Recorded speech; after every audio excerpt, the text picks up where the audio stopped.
Alright, I was rewatching my off video when I was wondering, what other games could these rules apply to? And that birthed the seed to this video. So I decided to list every RPG I played and see what they apply to, with the no add-ons and competence replaced with no party members and no magic respectively. First off, Undertale and Deltarune.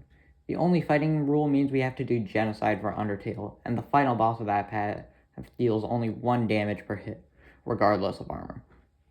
Although no items might be interesting, people have killed Saiyans completely no-hit, meaning this is far less impressive. Safe to say the rules don't change all that much. As for Deltarune, it's kind of the same boat as Undertale. The unique battle system makes it much less imposing. Is what I would have said if it weren't for K-Round.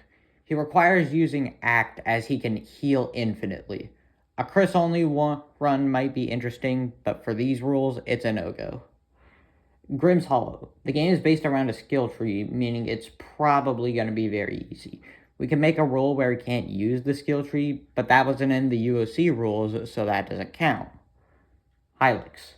A full run of the game is possible with just Wayne, but requires a shit ton of micromanagement, and I doubt meat shields would help that, as many of Gibby's attacks are AoE and inflict status effects that would make Sugar proud.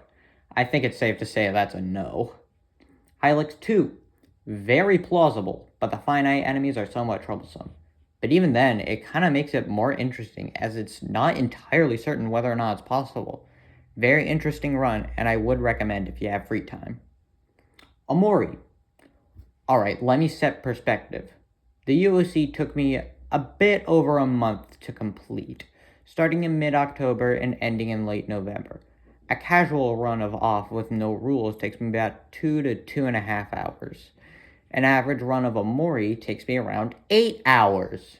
I have no idea whether or not it's possible, but I and many others don't want to spend around 5 months on one challenge, assuming my math is correct.